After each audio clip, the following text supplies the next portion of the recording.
আজকে আমরা এখানে সমবেত হয়েছি দেশনেত্রী বেগম খালেদা জিয়ার আশু রোগ মুক্তি উপলক্ষে একটা দোয়া মাহফিল করার জন্য।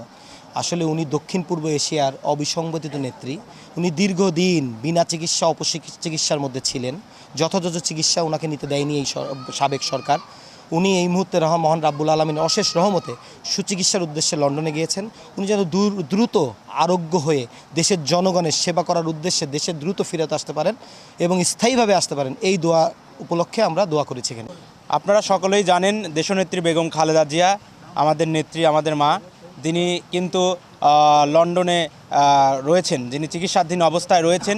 চিকিৎসা শেষে খুব দ্রুতই 2 মাস পরে দেশনায়ক তারেক রহমান সহ উনি দেশে ফিরবেন। তা আমরা তার আশু রোগ মুক্তি কামনা করছি এবং আমরা ব্যক্তিগতভাবে যদি দেশনেত্রী বেগম খালেদা জিয়ার যদি যেমন লিভারের সমস্যা দেখা গিয়েছে, লিভার যদি ট্রান্সপ্লান্ট করতে হয়, আমি ব্যক্তিগতভাবে ইনশাল্লাহ কথা দিতে পারি এটি একটি মাদ্রাসার পবিত্র স্থান।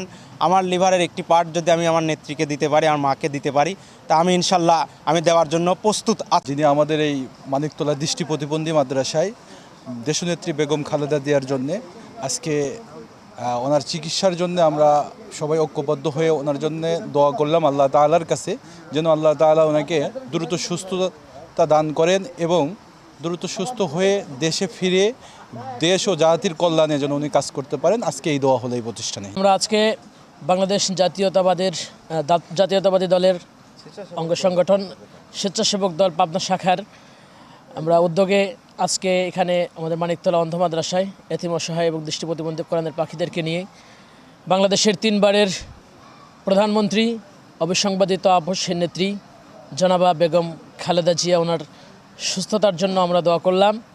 আমরা দোয়া করছি আল্লাহ তাআলা ওনাকে খুব দ্রুত পরিপূর্ণ সুস্থতা দান করুক।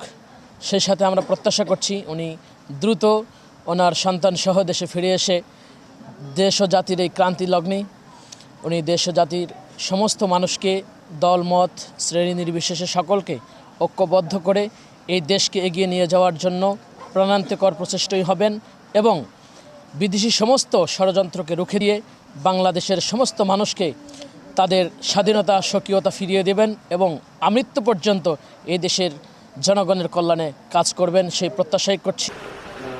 আজকে আপনারা সকলেই জানেন যে আমাদের দেশনেত্রী বেগম খালেদার জন্য দোয়ার দরকার আসলে, এই জন্য এই দোয়া মাহফিলের আয়োজন। সময়টি আসিফ ছিল, ও আমাকে বললো যে ভাই দোয়া মাহফিল করেন, থেকে সুস্থ হয়ে যেন বাংলাদেশে আসতে পারে, এই জন্য আমরা একটা দোয়া মাহফিল করতেছি। প্রথমত